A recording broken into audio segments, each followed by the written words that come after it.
Welcome. I am Alan Benson. Once again, the African American Initiative, known as AAI, is pleased to join with our co-host AARP of Kentucky and Psi Boulay, a Sigma Pi Phi fraternity, to bring you to this voter summit as we continue through on the eve of many general elections on federal, state, and local levels across this great nation. As many of you all know, AAI is a policy initiative organized in 2010. This group features a wide array of primarily African-American stakeholders, leaders, and operatives that come together to discuss and address issues that confront the African-American community. The heart and lifeblood of our democracy is exercising on the right to vote. It is your voice in determining who represents you on the federal, state, and local levels. Throughout our history, brave Americans have fought and died for the freedom to vote. That is why it is critical that all that are eligible cast our ballot on election day. It is also important to note that there are those that still try to suppress the freedom to vote as opposed to expanding the right. We are pleased to present a panel of knowledgeable and involved citizens to discuss the issues and the current circumstances concerning voting and why you are key in protecting our democracy. Once again, we are pleased to co-host this event with AARP of Kentucky and the continuing collaboration of Psi Boulay, a Sigma Pi Phi fraternity, and WLOU Radio, who is simulcasting this event on 1350 AM and 104.7 FM on your dial as we live stream on Facebook Live and later to be posted on YouTube. AAI also wants to give a special recognition to the National Black Caucus of State Legislators for their continuing work on the front lines of our nation's capital, fighting for truth, justice, and equality. And now, our moderator for this event, Kentucky State Senator Gerald Neal. Thank you, Senator Neal. Well, thank you, Alan. I appreciate that introduction. I might point out that the words that Alan just used are very critical to this discussion. The heart and lifeblood of our democracy is exercising the right to vote. That's very key because it just doesn't happen because we put it on paper. It actually becomes real when we actually go and vote. It is your voice in determining who will represent us on federal, state, and local levels. So in a democracy, voting is your voice. Voting is the most essential tool. It's the most essential exercise of a right of citizenry that you can undertake. Throughout our history, brave Americans have fought and died for the freedom to vote. Think about that. Sometimes we forget that. Think about it. We're not talking about just the founding of a country. We're talking about people who fought throughout the evolution of this country to participate fully in what this country is about, in a democracy. And people have literally died, and certainly they have fought for that right. That is why it is critical that all that are eligible cast their ballot on election day. And that's why we're here today, and we welcome you here today. And I have some very, very interesting, very, very knowledgeable, and very, very committed guests here today. And I want you to stay with us the whole time because each one has something important to say. Now, I got to say this, a caveat here. My good friend, Raul Cunningham, which I'm going to introduce in just a second. In fact, I'll just do it now. The president of the Louisville chapter of the National Association of Colored People, the NAACP, longtime civil rights leader and participant who also served as the former chair of the NAACP Kentucky Conference. Now, I could go on and on and on about Raul Cunningham. He's known locally and nationally. I know he doesn't want me to say all this, but I have to get him in here because it's very important. He's right here. He's a living legend, quite frankly. And we don't want to miss him because he is going to be actually undertaking what we're talking about with volunteers for the voting tomorrow here in Louisville, Kentucky. So we're going to get him in here right now. Raul, how are you? You're on mute. I'm doing well, and thank you, Senator. Yeah. I'm very glad that you could take this time around. I know that you're very, very busy and you've been involved leading up to the elections tomorrow, and you're very key to this process. But I do want to get your voice in here as much as we can have you this evening as to what is so important about voting. What is it that is so crucial about voting? You know, that is a subject that we have been grappling with for a number of years. The importance of voting and trying to convince the members of our community to vote. You know, some of the beneficiaries of voting, when you look at the 2020 election, African Americans voted in unprecedented numbers. With those numbers, we elected the first African American Vice President of the United States. With that, later, the first female African American to sit on the Supreme Court. Those accomplishments were made because we voted. The NAACP has done some extensive work on what it takes to get certain sections of our population to vote. And one of the things they told us, or the data told us, was if we were to present the accomplishments of voting, that could encourage African Americans to vote. You also asked regarding the challenges, and there are many. Voter suppression is one. And let me go back. In Louisville, Kentucky, when the federal administration changed, and we had a new or different Department of Justice, the Department of Justice has indicted 4 Louisville policemen who were connected to the death of Breonna Taylor, where in the past there had been no indictments relating to Breonna Taylor's death. That's another benefit of having voted and having persons elected to respond not only to the community, but to respond for justice and equality.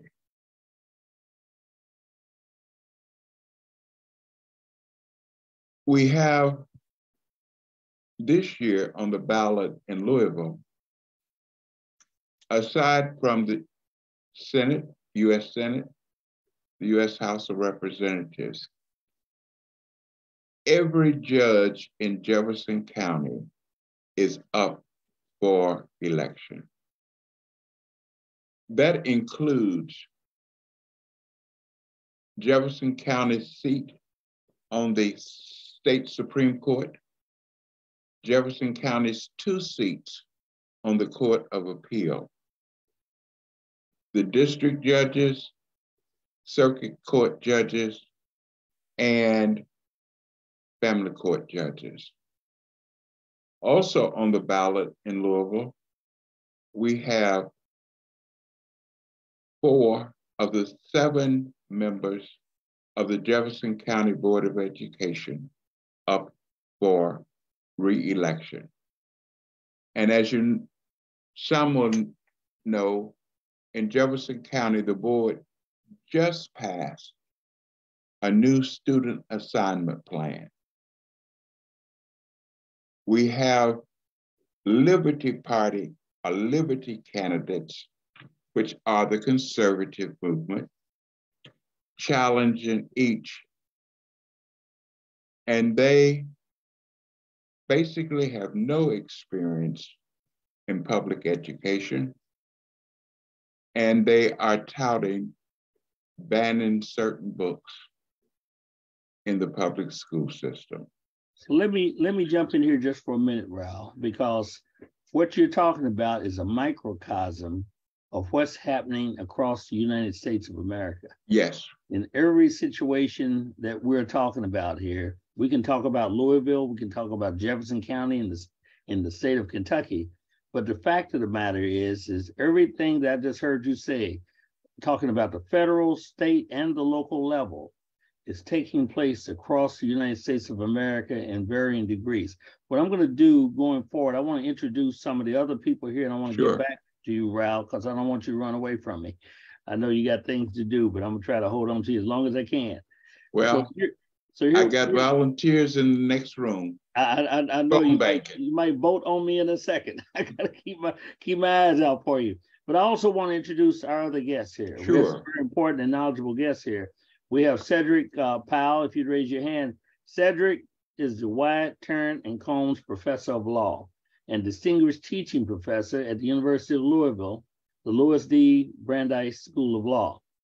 He is visiting Howard University School of Law as the inaugural, I must repeat, the inaugural Earl C. and Anna H. Brody Endowed Chair for the 2022-23 academic year. Thank you for being here, Cedric. We also have Fran Wagner.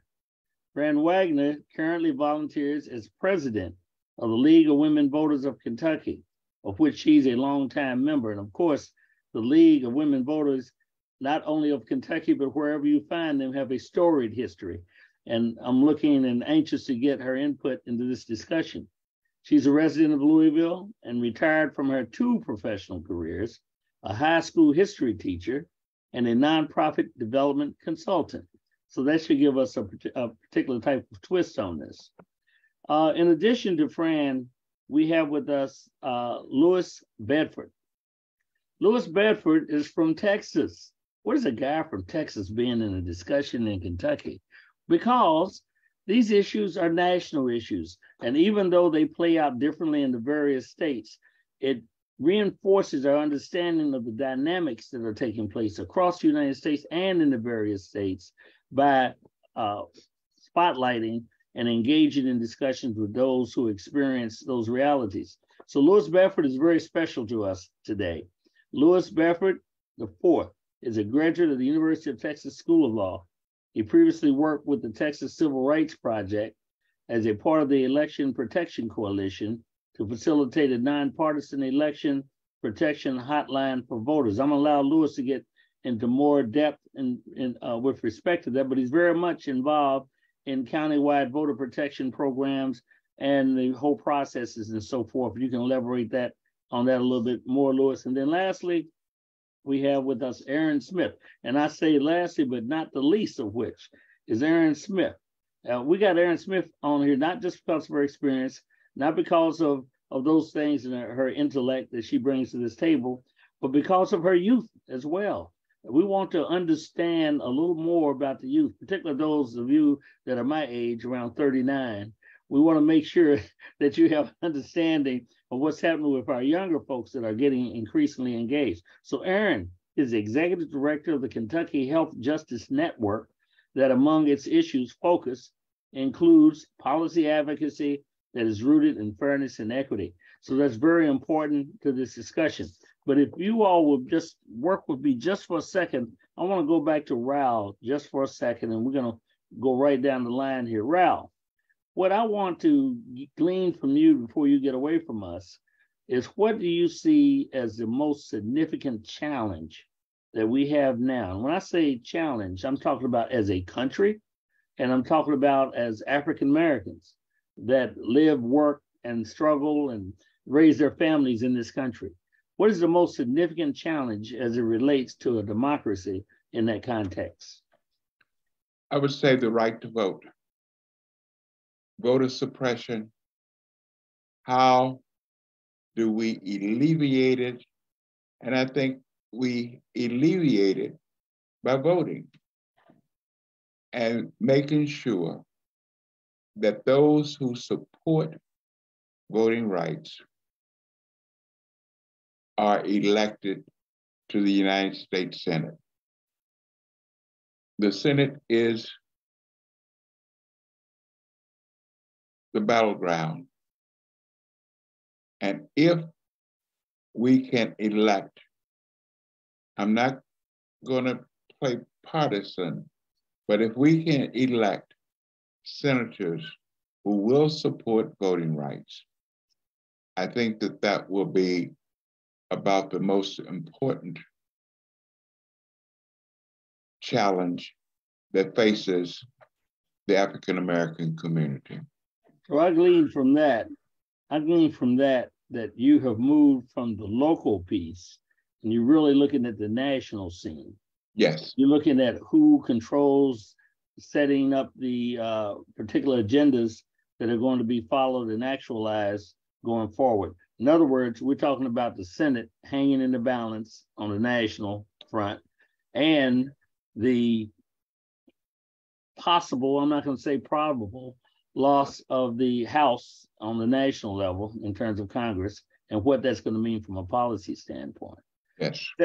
Cedric, you understand exactly what Raul is talking about when he starts talking about voter suppression.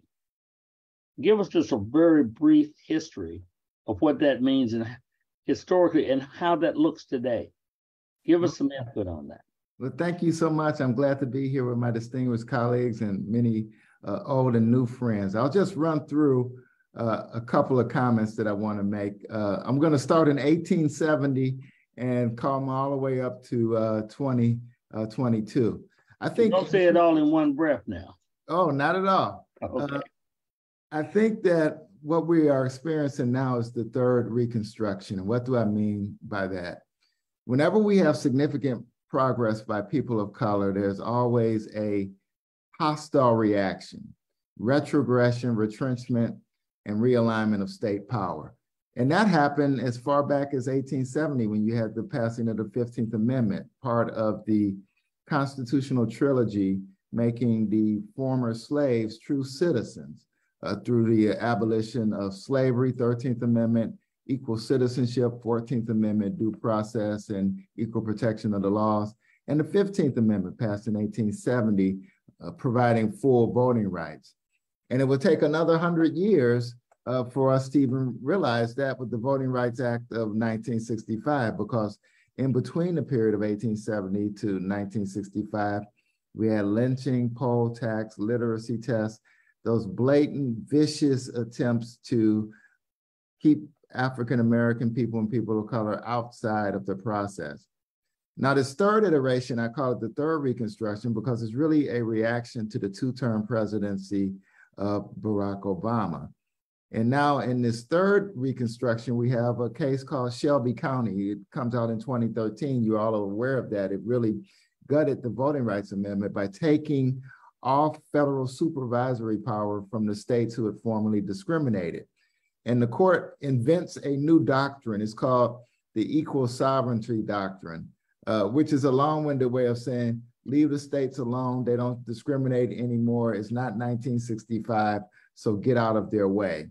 And so Shelby really sends an important decision about how votes will be suppressed in the 21st century. Didn't get a lot of coverage, but there are 5 or 6 different cases that come out of Shelby County because it really sends a signal to states to get to work on suppressing votes. There's a case that rejected disparate impact vote dilution claims. There's a case that says partisan gerrymandering is non-justiciable.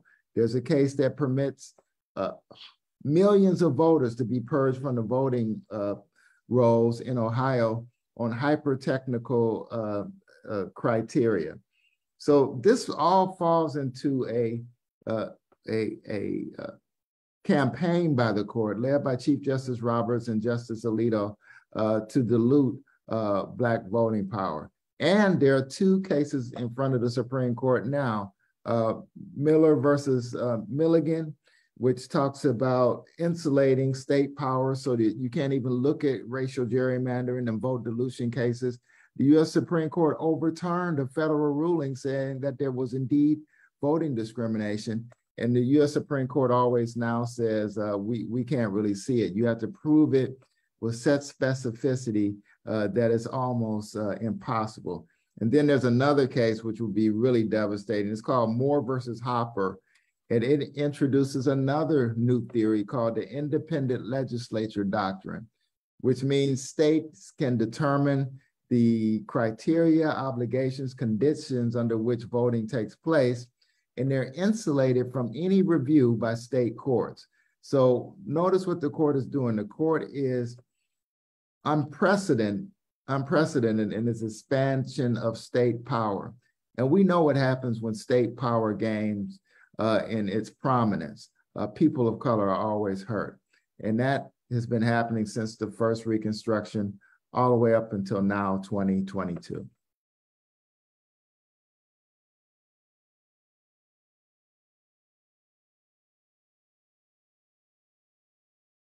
You're muted, Senator Neal. I do that every time. The League of Women Voters. The League of Women Voters, as I started out saying, has a storied history.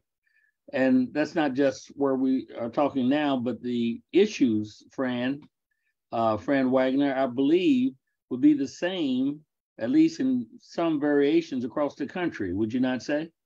Absolutely, Senator.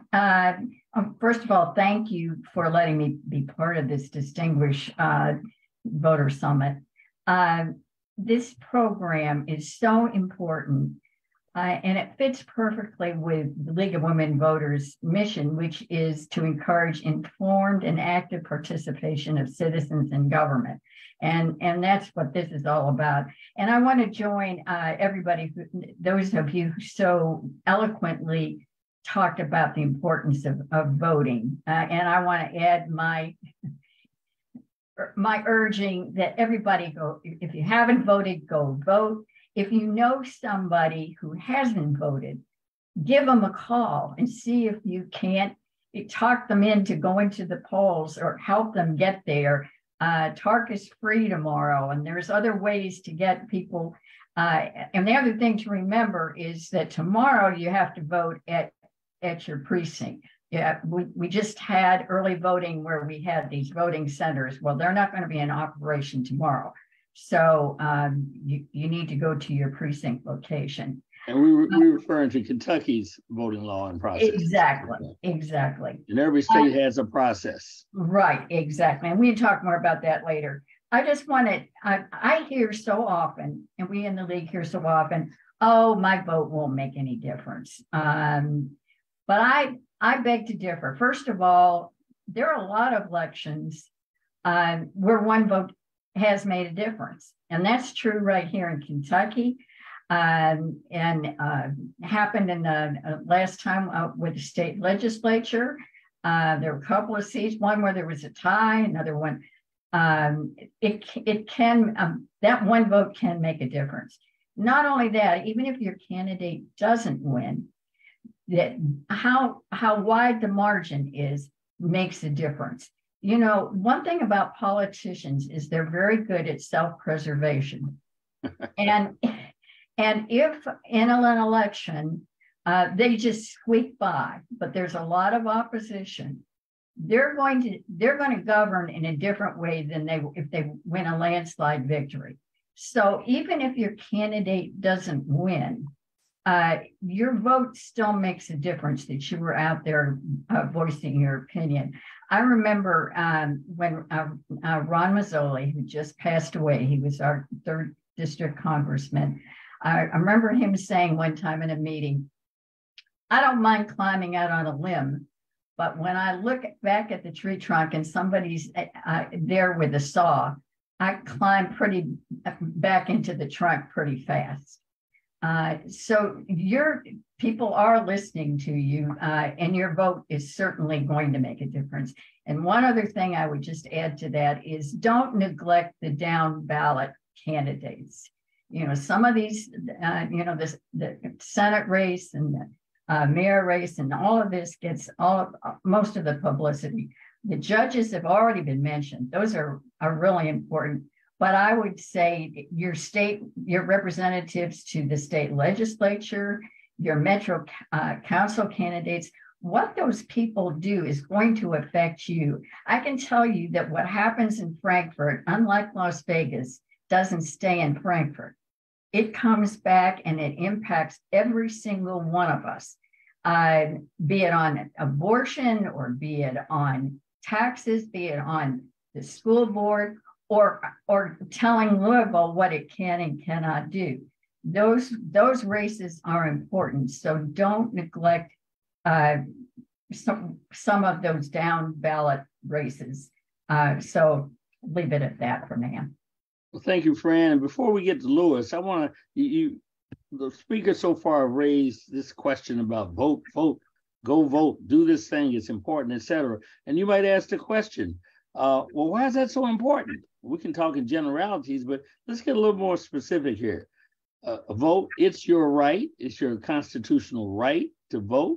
Voting is more than just electing a candidate, it's choosing the right policies, and people will have your best interest in mind. I mean, if you're not there to make a decision, you certainly want someone there that's going to make a decision that's beneficial to you. You vote to allocate federal money. You'd be surprised how much money comes to your region, to your area, by virtue of your heads being counted, by virtue of your voting, by virtue of who's representing you, et cetera, and the policies that are established.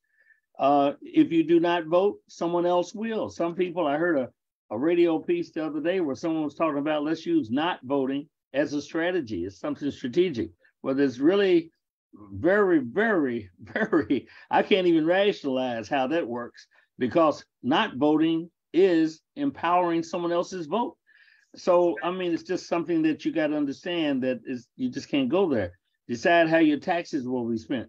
Voting affects your job. Vote to improve your child's education. On and on and on we could go into. And here's one for you old heads like me at 39. Look here, Social Security, you invest in that all your life and all of a sudden it's threatened now. People are raising the question. When I say people, certain party is raising the question about withdrawing or limiting your access to Social Security. Come on.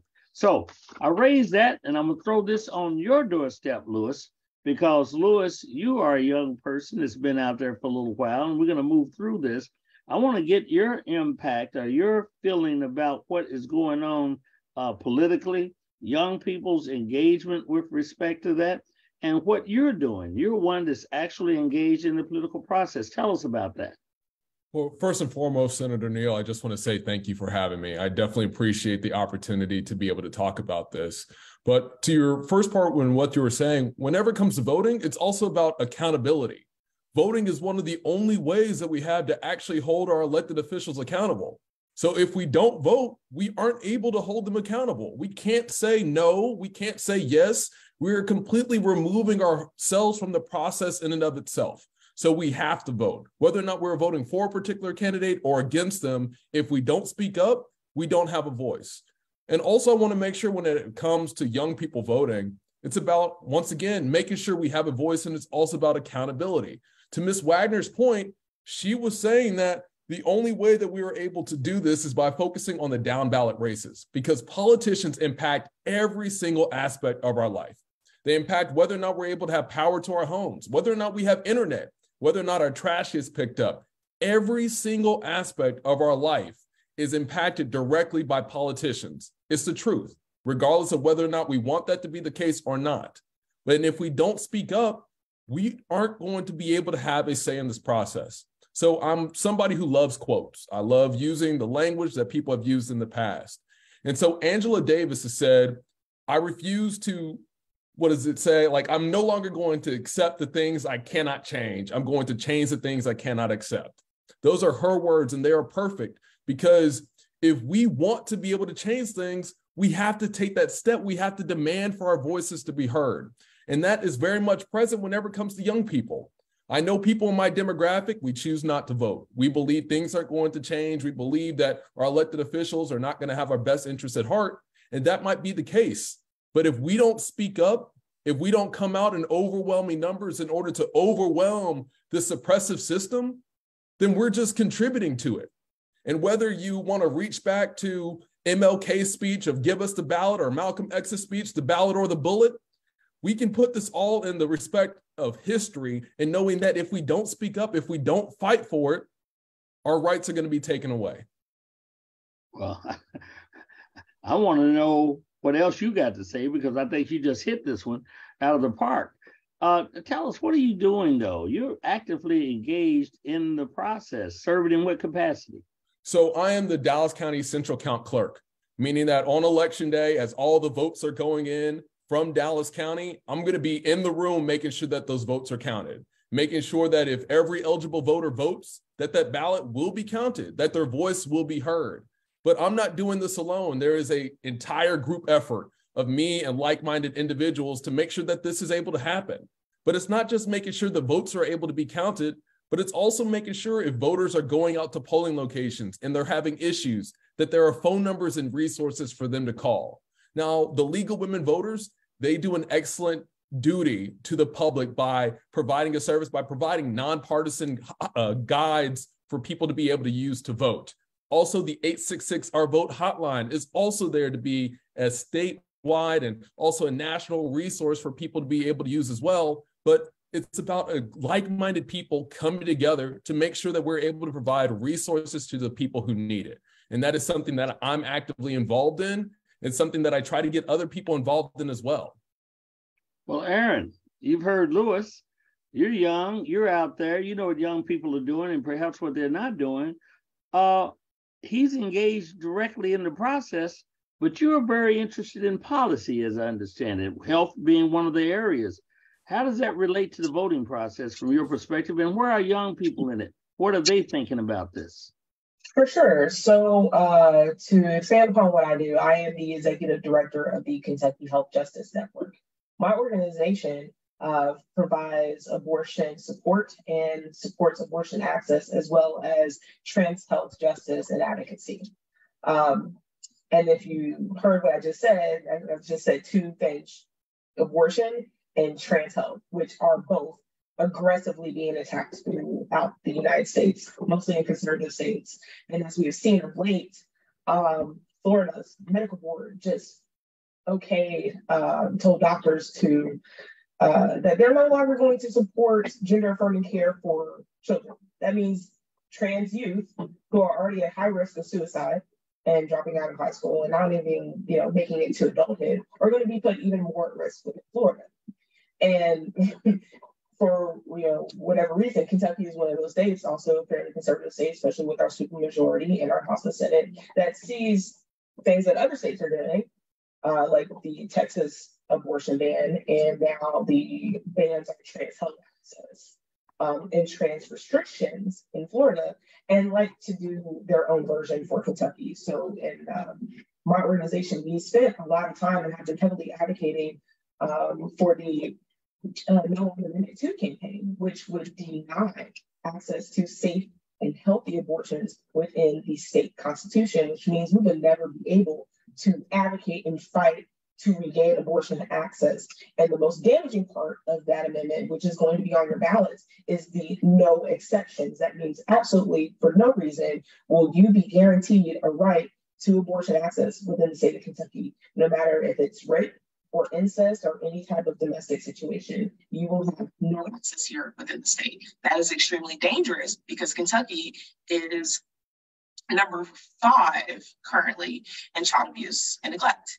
We are also in top 5 in the country for infant mortality, especially as pertains to Black and brown bodies. So that means that we would lose the voices of those people who would need those services. Anyone who would need services, anyone that would need that assistance, you can't get it here in Kentucky. My organization has been sending people outside the state since we lost access due to our trigger law that was signed in 2019 by Governor Matt Bevin. Had Governor Matt Bevin not been our governor, we might not have that trigger ban, and we might not be sending the callers that we are getting from all across the Commonwealth to other states to seek care. It is extremely sad and difficult to hear people in crisis, actively in crisis, having no way to work through their situation, having to call us terrified that, I don't want anyone finding out because I'm afraid of an aiding and abetting clause. I'm afraid of being arrested. We are seeing the policing of people's decisions for their medical health. Right. Despite what HIPAA says, despite what other previous laws say, that you have a right to privacy, that you have a right to make the best decision for you as a patient with you and your doctor, doctors are calling us. Doctors are referring patients to our organization because they are saying, I'm afraid to say the word abortion in my doctor's office. I constantly have to consult with hospital attorneys or medical attorneys on what I can do as a doctor. I don't know what to tell my patients. I don't know where to tell them to go. So they tell them to call our organization, and we are not medical professionals. I'm not a medical professional. Our volunteer hotline is just that. It is a hotline full of volunteers who believe in safe and healthy abortion access. And we are sending people as far out as Colorado, as far up north as New Hampshire. And unfortunately, we've lost a lot of our southern support funds and clinics due to bans and trigger laws such as the ones we have here in the Commonwealth.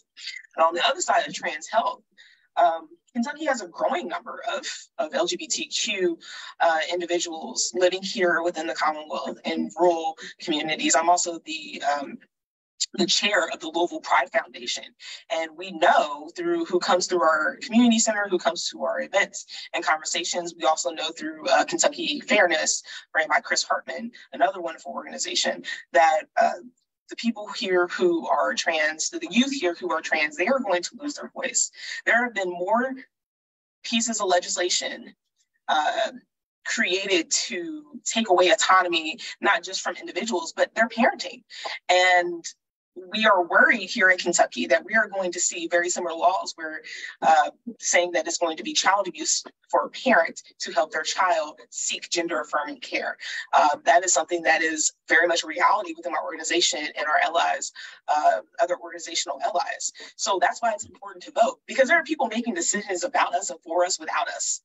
So let me make an observation here. So Kentucky has an Amendment 2, which Yes. is aimed at minimizing, prohibiting courts really from interpreting or getting involved in determining whether a person would have access to an abortion or not. They can't really get into the mix. Sort of ties their hands is the way I interpreted it.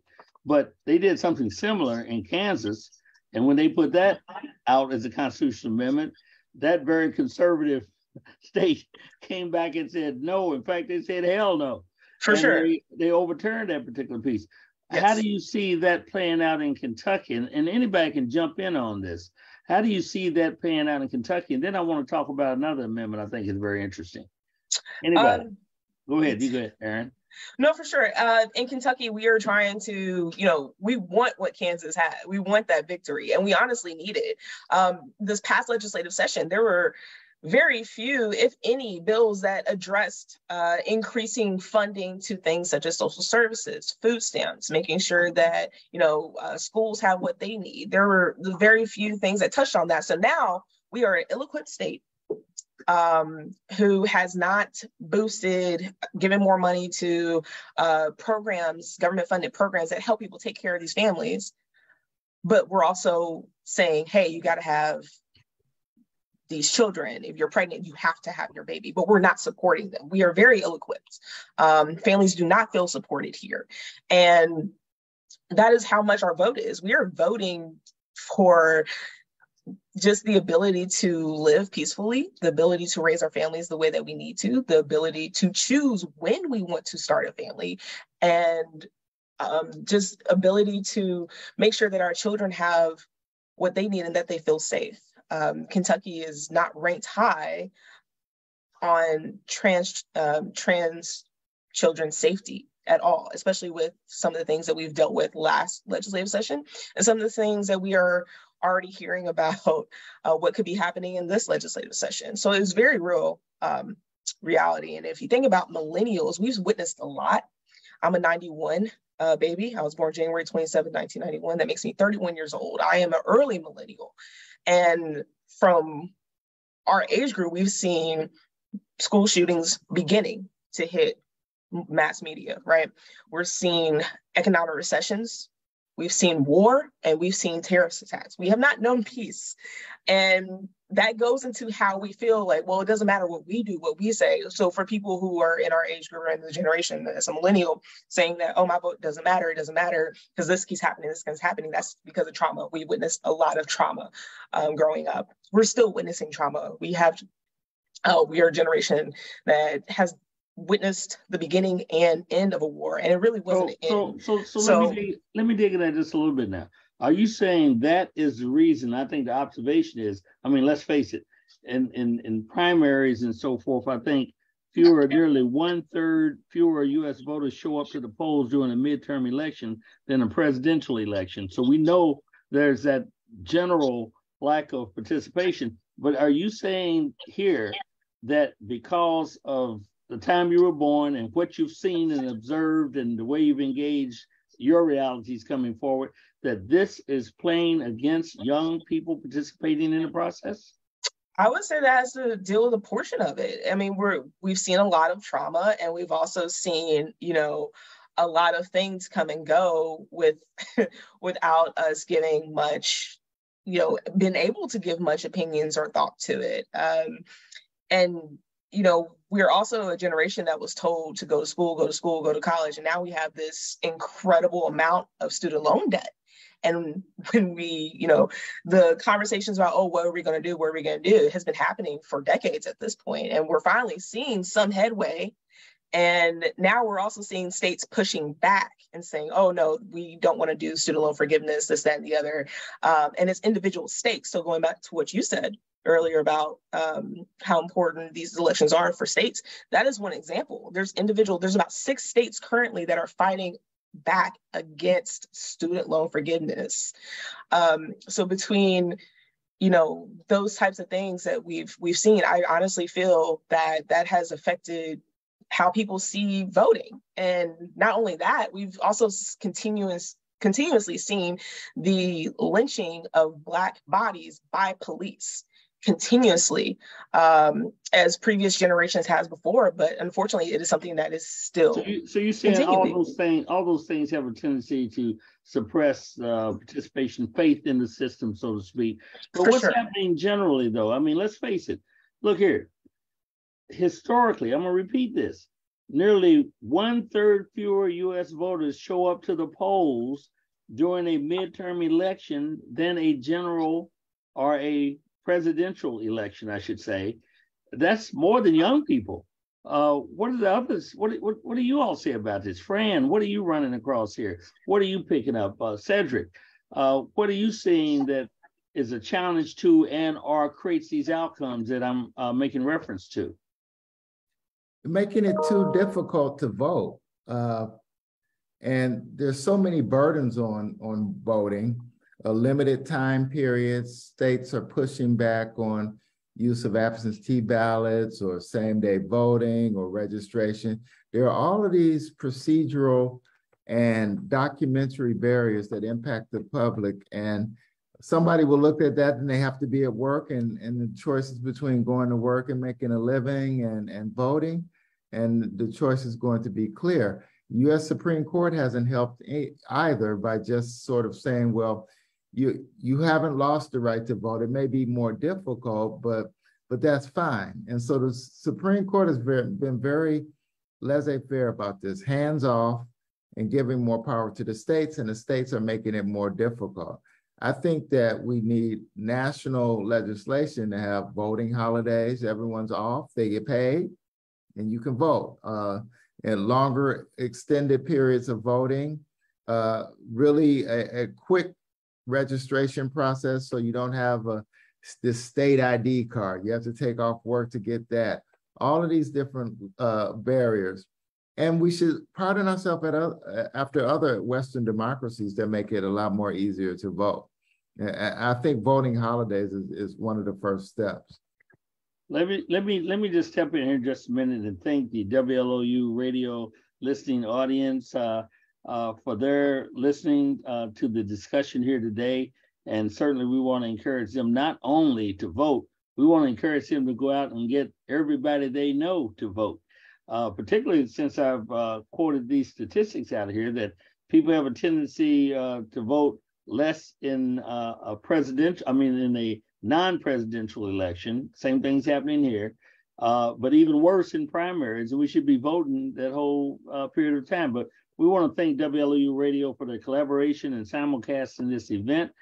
They won't be with us the whole time. We also want to again thank Cy Boulay of Sigma Pi Phi Fraternity, and certainly AARP, which has been a long time co-host with AAI, the African American Initiative.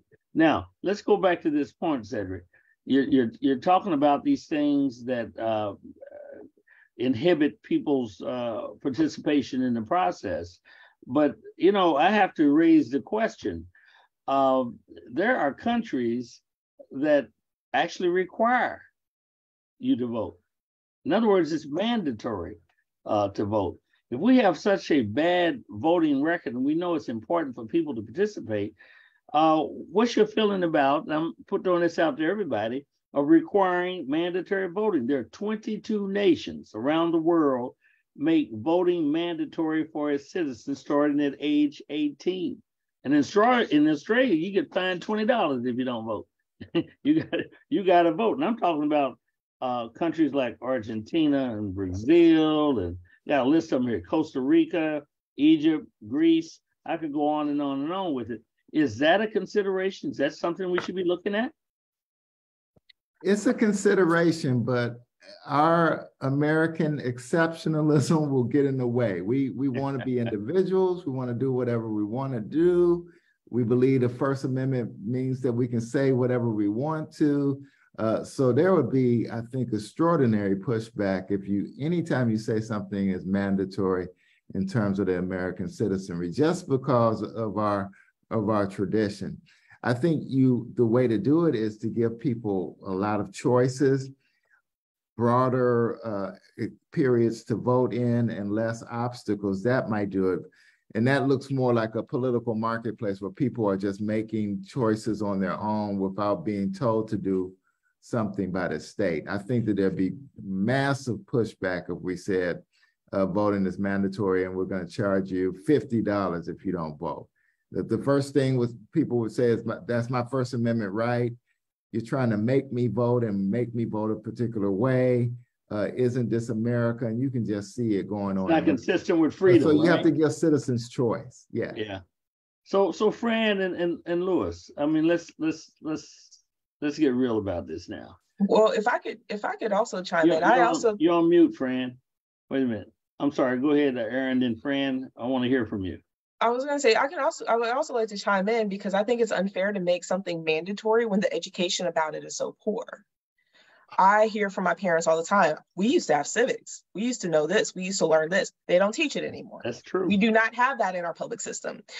It wasn't until I was in college that I learned about the bureaucracy, which is essentially the fourth branch of the government that we do not talk about, we do not hear about. The reason I know about it and learned about it is because I was a political science major. And I chose to take that class. It is not something that is being made offer as basic standard education. So people, honestly, in America, there is a large education gap into actually understanding how our government works. It's not something as simple as a Schoolhouse Rock song, I'm just a bill, or learning about the three branches of government. Who makes the bill? Who creates the language for the bill? How long does it take for a bill to actually get put into action? How long does that take? The adaptation of the bill by states. I can go on, but on that note, Fran, that's exactly what the League of Women Voters is about, is it not? Well, it is, and I could not agree with Aaron more, because a former history teacher, of course, civics is not being taught well in our schools, and we've got to change that. There's got to be a much more focus on it in engaging ways that really get people into how it works. I also think there's three other things we could do that would increase voting, but they're systemic changes. One is to the restoration of voting rights to those who committed felonies. Kentucky, as I think almost everybody on this panel probably knows, is a real outlier. We're one of only a few states that permanently in our Constitution, 3 out of 50. 3, right, that says that if you've committed a felony, you're barred for life from voting. And, you know, but even with, you know, the governor, Bashir, had an executive order that did pardon some, but we still have like 160,000 citizens in Kentucky who can't vote because of a previous felony. We need to change that. And we're going to be really working hard to do that. The other thing that really hurts, and I think it hurts for voting in primaries that you were talking about, Senator Neal, redistricting. The way our districts are drawn with gerrymandering, there isn't much doubt who's going, you know, what party's going to win a district. And so what happens is the most extreme candidates in the district end up winning because they don't have to go to a general election where there's going to be any kind of moderating vote that would negate them. I think that is a huge area that we really need to work on. You know, one simple thing that wouldn't require a constitutional amendment that I think would really help with voting is that if county clerks, and I'm thinking particularly of Jefferson County, where we have over 60 60 candidates to choose from. I mean, it's overwhelming, plus the 2 amendments. If they would send everybody a sample ballot before an election so that people could look and have some consideration and see what is in front of them and what gives them some time to research, to think about the different positions and so on and how they're going to vote. And, you know, with all of those candidates on the ballot this year, it is a law that if people are waiting in line, you only have 2 minutes in the voting booth. I challenge you to get in there and vote on all those 60 races plus the amendments in 2 minutes. You better bring some notes with you, that's for sure. And that means having seen the ballot before. So I totally agree with the previous 2 speakers that instead of making it saying you have to vote, we just need to open up these other opportunities to make it easier for folks to be able to vote. And but you know, you got to raise the question that the country is divided. The country is divided, and this whole process of voting has been tampered with. I'll use the word tampered with by those folks who had the power to set the agenda. Look at Wisconsin in terms of gerrymandering. Look at even Pennsylvania. Look at almost every state. Look at Texas, Lewis. You can address that, and I'm going to come to you next. But the point I'm raising here is that we've had so much partisanship that one party in power, and you make your own assessment of who that is and when it is and in what state that manifests itself, has taken the system and skewed it against fairness in terms of who's going to be elected going forward. Is that a real expression of a democracy that you sort of rigged the game, Lewis? I mean, that is a great point. I mean, to what Fran said, to what Aaron said, I mean, unfortunately, we do live in a system that ends up where people actively try to consolidate power. That is what people actively try to do. And especially since the Shelby County versus Holder case, that has become even more of an effort. And let's just take, for example, the state of Texas. In the state of Texas, we now allow partisan poll watchers to be inside of polling locations. And even during the last 2 weeks, which is the early voting period for the state of Texas, we've seen poll watchers inside of polling locations that are predominantly Black, predominantly Hispanic. We've seen poll watchers be in those locations, disrupt the voting process. And unfortunately, those poll watchers are allowed to be there by law. But once again, this is not just a Texas issue. It is not just a Kentucky issue. This is an issue that is impacting states all over the country. For example, after the 2020 general election, an election where so many people were concerned about COVID, we had many states decide to pass voter suppression laws in order to make voting harder for people who wanted to simply just be able to have a voice.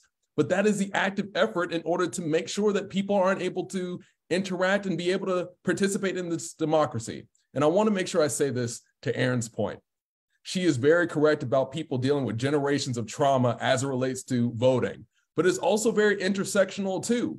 It's about us seeing the fact that in the 2000 presidential election, we ended up seeing how that ended up going down as it relates to the Supreme Court. We end up seeing the fact that there is a very clear gerrymandering process that is not redistricting. It's simply elected officials picking their voters, not one where voters are able to pick their elected officials. And also more than that, the unfortunate reality is this: our national politics drive turnout. It is not what happens locally, which is the reason why during a presidential election, we could get high turnout, even though the president is probably as far away from local politics as one could possibly get. But once again, that is what drives turnout. And whenever people are actively trying to figure out who impacts my daily life, it really is your state representative, your state senator, your city councilor, your mayor, your county commissioner. Those are the people who have a direct impact on your day-to-day life. But unfortunately, also to Erin's point, because we don't learn any of this, because we don't know any of this, we can't possibly even begin to interact with the system if we can't even comprehend the true nature of it. Well, wait a minute. I got to step in here, folks. I got to step in this. We are about making a more perfect union, are we not? Isn't that what this is about? Aren't we on a road? Aren't we not on a journey as a nation? Aren't we young in the context of nations across the globe? I mean, is this, crunch time? Is it all over if we don't get it done right now? No, by no stretch of the imagination, but that more perfect part that you referred to, that is active. Freedom is an active, participatory thing. It is not something that we could just sit idly by and just continue to have our rights and our privileges. It's something that we have to fight for. It is about power. It is a constant power struggle between the haves and the have-nots whenever it comes to our rights. And in order for us to truly be able to have a say, we have to demand our power. And there's a quote that I love using because, once again, I'm a quote person. Frederick Douglass once said, "Power concedes nothing without a demand. It never did, and it never will." And that is very true. It was true in the 1800s. It was true in the 1600s. It's also true today. We have to demand for our voice to be heard, and we have to demand for a seat at the table. We have to. Well, Cedric, I want to let me toss this over to Cedric a minute. You said something a little bit earlier about we should have the national piece, laws or whatever it is to correct some of the things that are happening across the nation. But we talked about it in the divided context. I may have misquoted you. You can correct that. But the deal is this. The deal is this. We right now, if you believe the press in any way, you have a two-party system. You have a system now where one side is, at least to a degree, the silence to this question of the big lie, the thing about organizing around and undermining confidence in our electoral system. And at the same time, you have people who are outright attacking the system, attacking leadership, attacking common sense, I would say, in a situation where if Pennsylvania, this is how close it is. If Pennsylvania, they're saying, goes to the other party, the Republican Party in this sense, then all those things that a lot of people that may be even voting against their own interests are saying, like maintaining Social Security, having a healthy Medicare system, making sure that we're all involved to the extent that we're getting the benefits from our government and not just a few. How are we going to do that in that environment if it flips? Don't even go if it flips. How do we do that in that environment if it doesn't flip in terms of the national representation? Yeah, I must say, I feel that was weird. Unfair, wasn't it? No, that wasn't. That's a tough question. And I must say, I feel weird because tomorrow is my birthday. And I'm hoping— Happy birthday. I'm hoping for a good result, but I feel almost dubious thinking about celebrating. But to answer your question, I think whatever happens, this isn't even win or lose. I think I'm really hoping that we hold serve in terms of preserving our democracy, and then we keep fighting. I think the Republicans have spent decades working on the state level, and you see the manifestation of that with state legislatures defining the boundaries of who can participate, who is included, and what votes count. And so that's what's happening on the state legislature level. And the US Supreme Court is really devastating. They do things very nicely with these lofty principles, but they're exactly advancing state power. So our argument and fight is going to be on the local level, school boards, getting within the school system so that we can have a curriculum that is designed and defined by experts in the field and not some fictitious parental right to decide what people can learn when there's no expertise in education. Making sure that anti-critical race theory or don't say gay legislation is out of the picture totally, because what is happening over and over again is I think that one dominant party is trying to stay in power and erase anyone who may have valid input in the process. So they're advancing this notion of a homogeneous nation, culturally, politically, and then just displacing everyone. I think demographics isn't necessarily destiny, but that is what's driving this, the fear that America is going to be totally diverse. And then where do I go if I don't have the privileges that I've been used to for centuries? And we're disrupting that. And so that disruption is going to occur at the local level and all the way up. I'm really pessimistic about the Supreme Court. I'm glad that Ketanji Brown Jackson is on the court and voicing her opinion. But you see a court, even from last Supreme Court term, that is actively involved in dismantling any type of fundamental right. And you have Justice Alito and Justice Thomas sort of emerging as the key drivers of this court. I don't even think it's the Roberts court anymore. It's more the Alito-Thomas court, and they are pushing their agenda unprecedented in the court's history, except for a discredited period called the Lochner era. And I know that Mr. Bedford knows about that from law school, the Lochner era, where the court was actively involved in saying, we don't care, this is our view of the world, and this is the way we're going to adjudicate cases. So in case after case, they would dismantle anything that was done for the good of the people, child labor laws, health and safety laws. The court would say, well, we don't like that. We want an economic marketplace and employers can do whatever they want to do. And this period lasted almost 40 years. I think we're entering into a similar period when we talk about fundamental rights, race, and discrete and insular minorities who haven't been protected by the court at any juncture in its history. You know, I think you raised a very serious question there. I'm going to jump a little bit because I'm going to go back to Aaron just a little bit. I'm going to mess with you just a little bit, Aaron, because we had someone raise the question. They said, how is millennial trauma worse than Black baby boomers who endured the civil rights movement? That's a question. I'm going to let you and Cedric answer it. It's not worse. We're just tired of it and we're not taking it anymore. I listened to this wonderful minister who is a millennial, respectfully, and he basically talked about the difference between the generation before millennials and boomers. And the difference is that we're seeking help. Mental health has taken off in so many areas that has never happened before, especially in the Black community. We are talking about mental health. We are talking about generational trauma. We are talking about access and healthcare trauma, and why we are having a resurge in Black doulas and midwives is because that is a group of people who said, despite this predominantly white cis male medical academy, Black people doing birth work was successful within our community.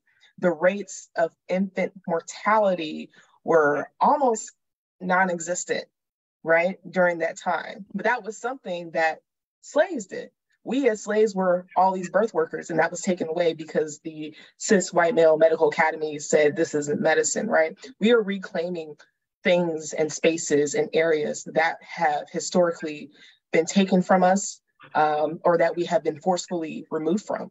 We're also working in tandem of other communities, such as immigrant communities, Latinx communities, where, you know, we have been siloed away from each other and honestly against each other for so long, and still are being put against each other and have always been put against each other, which is why we've lost so many leaders, especially in the Black Panther Party, because they wanted to bridge those gaps, especially within poor white rural communities. We're reclaiming all of those spaces. So it's not that one trauma was greater than the other. It's absolutely not. The difference is that millennials and Gen Z, especially Gen Z, are saying no to the continuation of generational trauma. And that includes how we vote, how we move through this world, how we grow and become adults, how we are seeking as help and assistance, what we're using to seek help and assistance.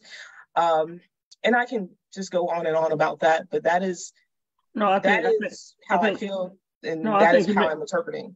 I think you make an excellent point, because even if you look at the civil rights movement, that was that period of time of saying no.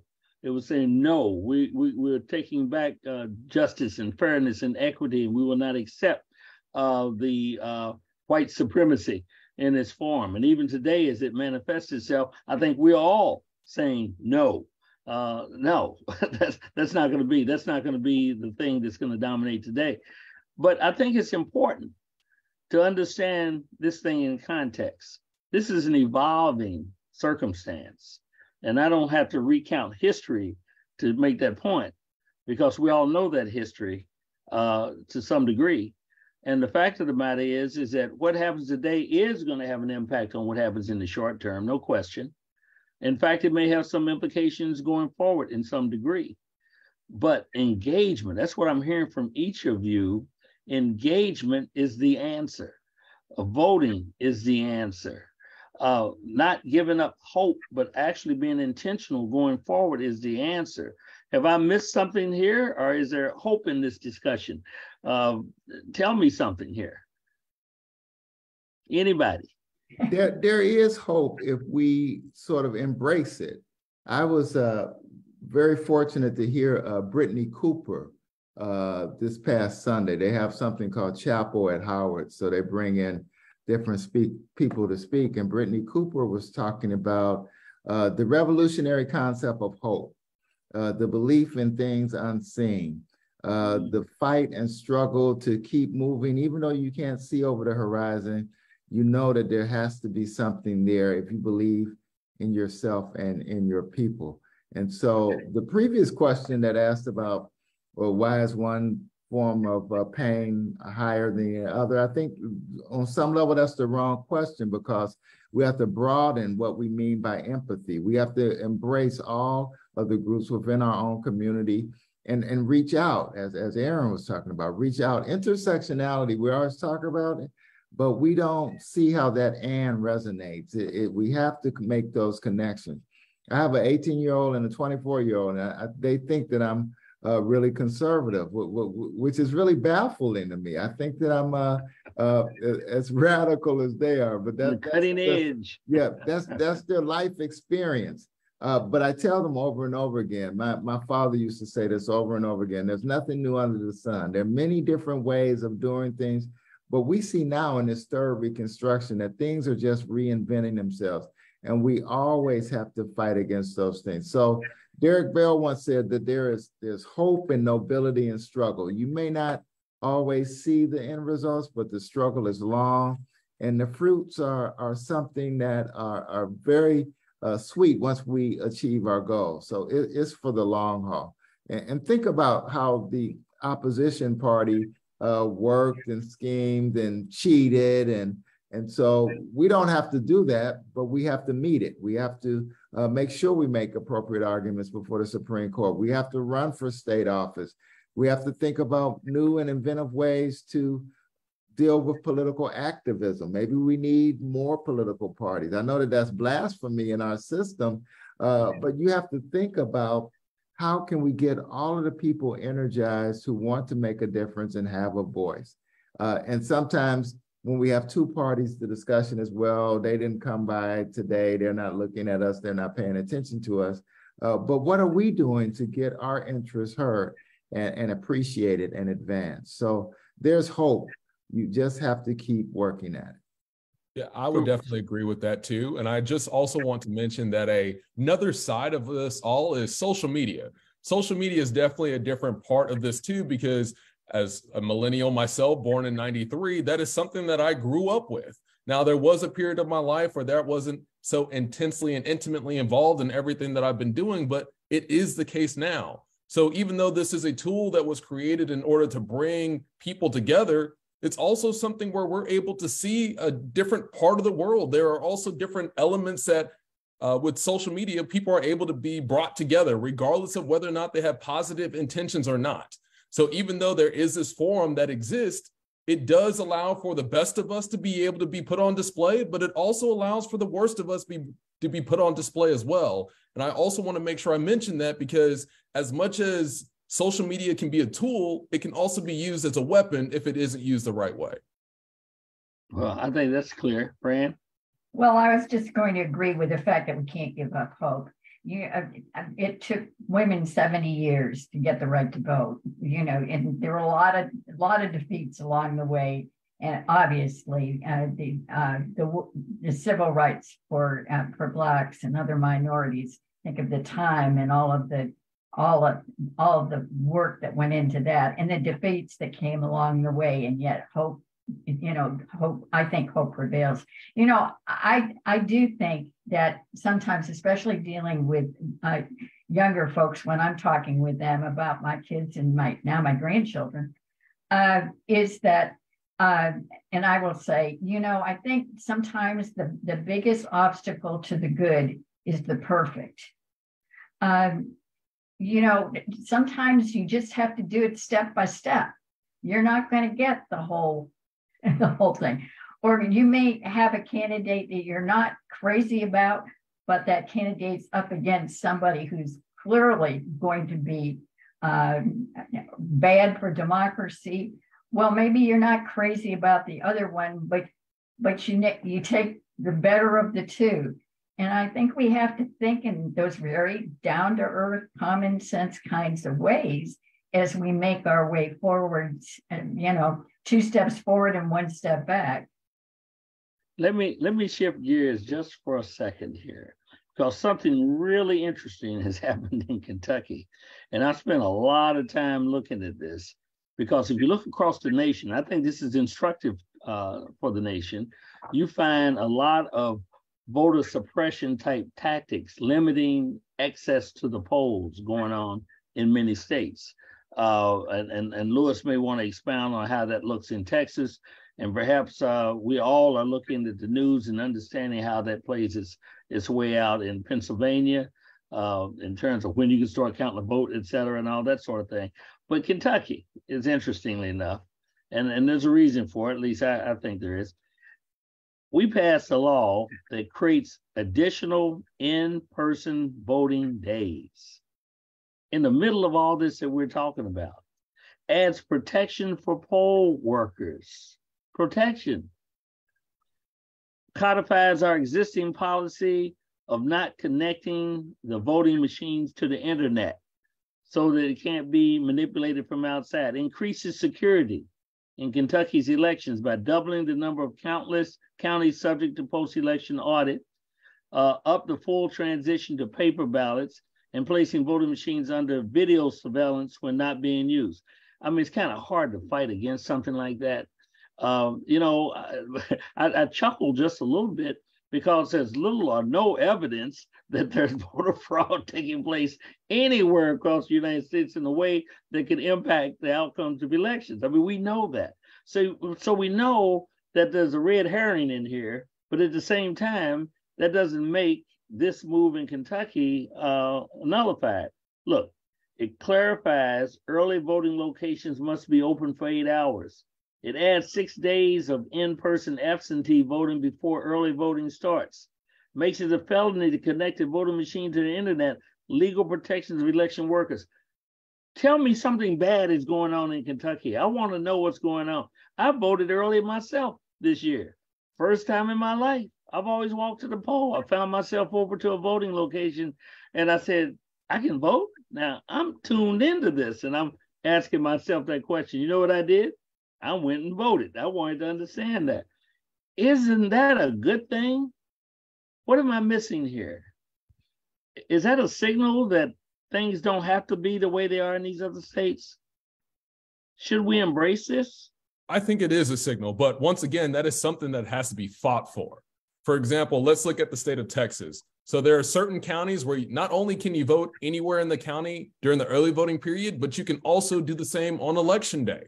So you can have that opportunity. I know that's not the case in Kentucky, but those are things that people fought for. And let's take Illinois, for example. The state of Illinois has same-day voter registration, which means that you can show up, register, and vote on the same day. That is something that the state of Illinois has, and so do a few others. But those are the things that people have to fight for. And I know we spoke about incrementalism, but we have to keep on fighting. We have to keep on pushing, because once again, there's still a force pushing back on us. And if we don't consider pushing forward, if we don't keep on pushing, if we don't consider the fact that if we don't, who is going to do that?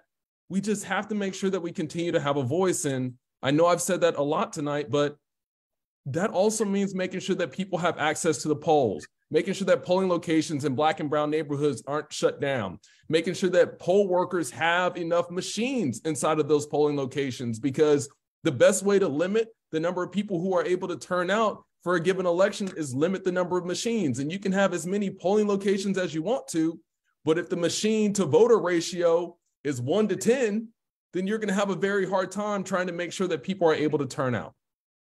Wow. Well, and there's states that send a ballot to every registered voter and you return it by mail. Mm-hmm. You are sent your ballot and you vote that way. And I think that's way you avoid a lot of the problems you were just mentioning, because the voter has their ballot and they can return it either in a drop box or mail it back in.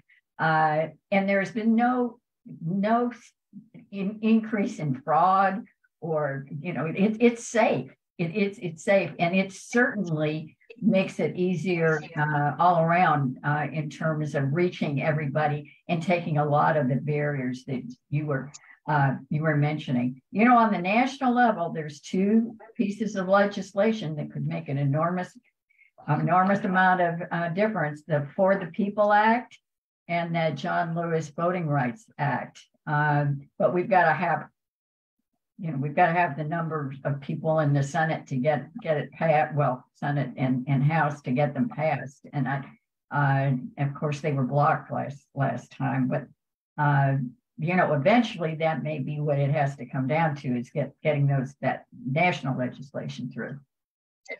And as we're talking about hope, I say this often when I hear people who say, "Well, I don't want to vote," or my vote doesn't matter.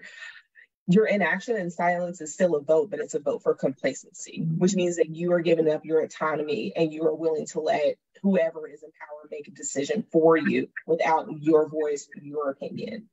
And I still say that because, as we hear about people not, taking action when they can, and yes, some people might say it is just a vote, but yes, it is your vote. It is your voice.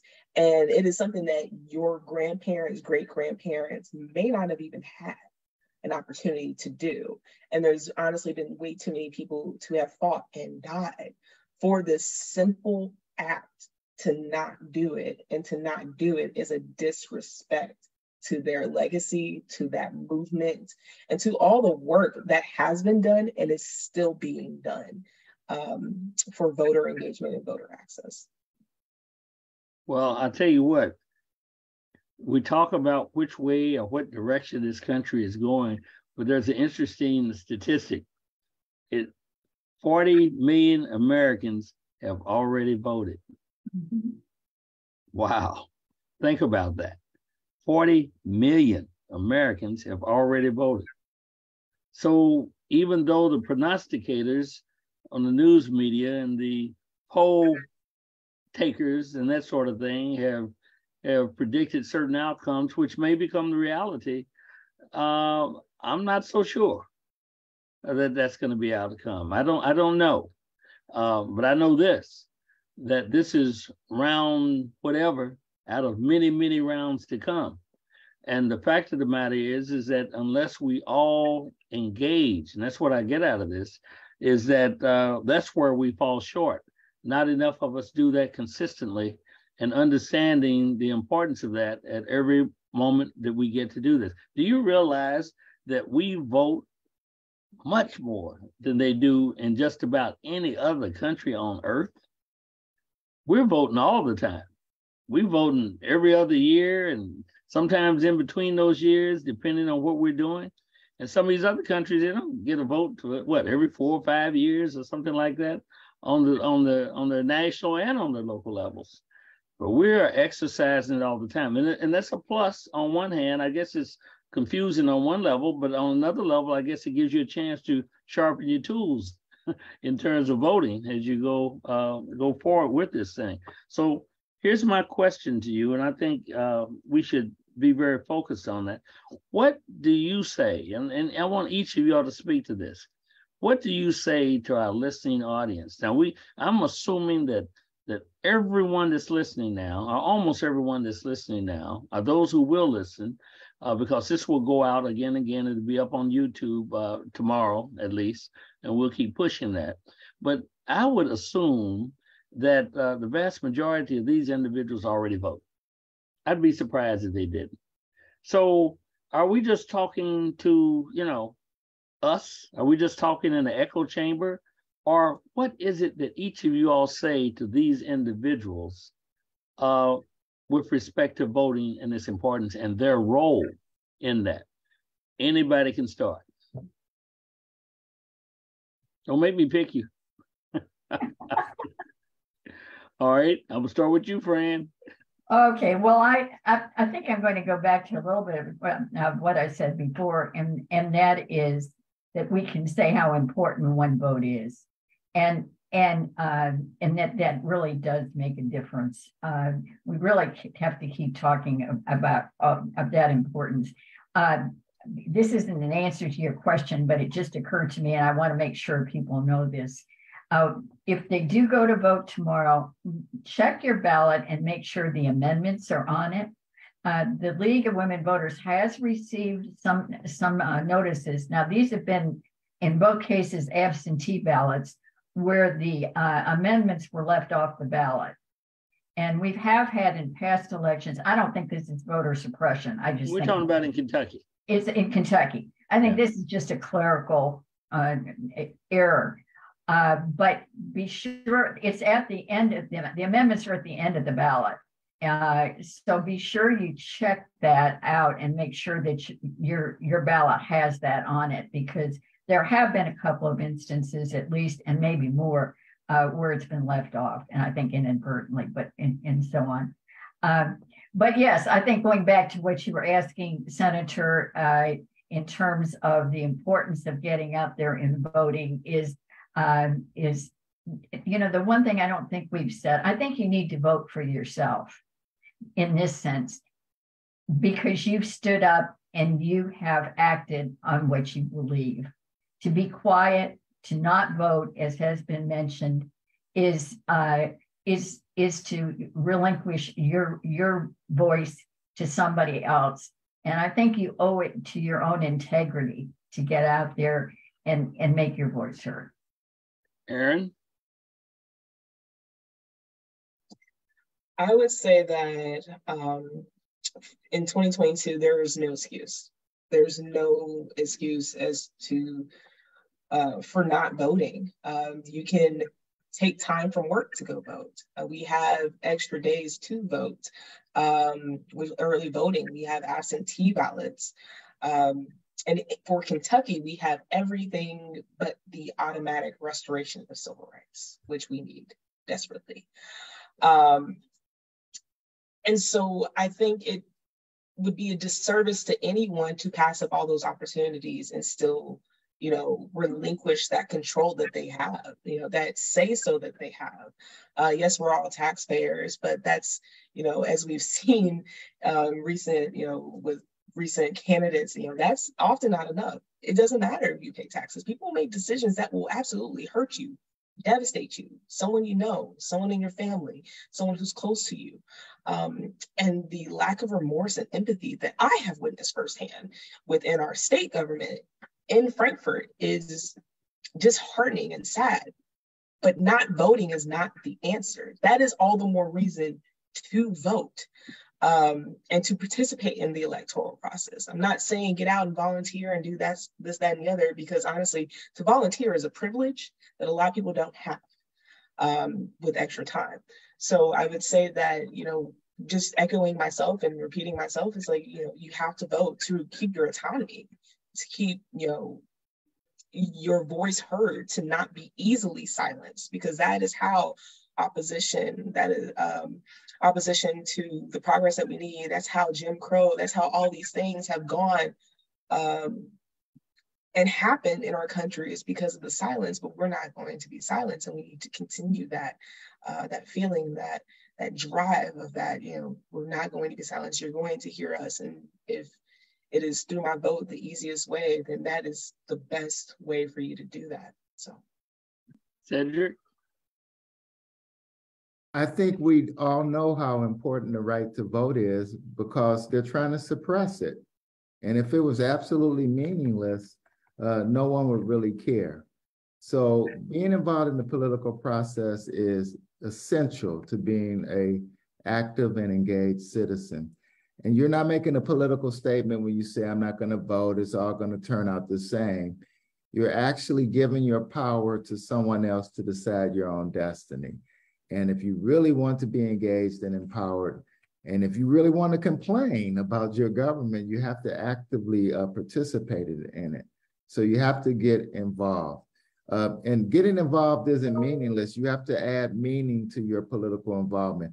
Think about what happened in 2000. Those votes counted. Think about what happened when President Obama was elected historically to 2 presidential terms. Think about the election of Kamala Harris as vice president.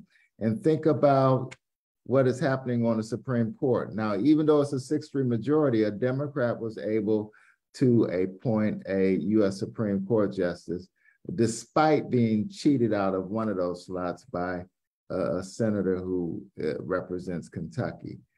So we have to be very actively engaged in making sure that our political choices are real. And the only way we do that is to vote. Louis. And also, I know I'm just repeating what everybody else has said, but decisions are made by those who show up. So show up and vote, show up to your city council meetings, show up to your county commissioner court hearings, show up to the state legislature. You have to show up. That is the only way for people to be able to see you. That is the only way for people to be able to know what your pain is. And unfortunately, some of this is performative. That is just the worst part about this, but that is the case. In order for you to truly be able to have a voice and a say in this process, you have to show up. Well, that's the last word, except for what I'm going to say now. First of all, I want to thank everyone that has been here this evening, beginning with Raul Cunningham, Cedric Powell, Louis Bedford, Aaron Smith, and Fran Wagner, for contributing such a thoughtful and intelligent exchange and discussion. I think it's been valuable for us as we go through it, and for those who are viewing. Something to think about, for sure. But here's what I would leave you with. And I would leave you with this, that we can't just go and vote. We're going to have to appoint ourselves as a committee of one. And we're going to have to go out there, just like we're doing right here on this particular program now, and get people involved. We're going to have to be the engagers. And we're going to have to make this part of a priority of our lives, because it does very well mean that it's going to impact us whether we participate or not. We must be active, and we must get others involved in the process. So that's what this is all about. This is about getting you involved in this process, joining us And I know some of you are already there, but those who aren't, come on, join with us. I want to thank Alan Benson for his great work over the years in terms of the African American Initiative. Ron Jones, who's provided communications, particularly with WLOU Radio. Brunhilde Carrington, our tech facilitator, as well as Langston Gaither, our tech facilitator, has given us great service with respect to what our ability to communicate with you is all about. So we want to appreciate them. We want to appreciate the people that are here, that have spoken to you today, and most of all, we want to appreciate you. This is State Senator Gerald Neal on behalf of everyone here and everyone that's part of this particular program, thanking you and reminding you that the answer lies with you. God bless you and good night.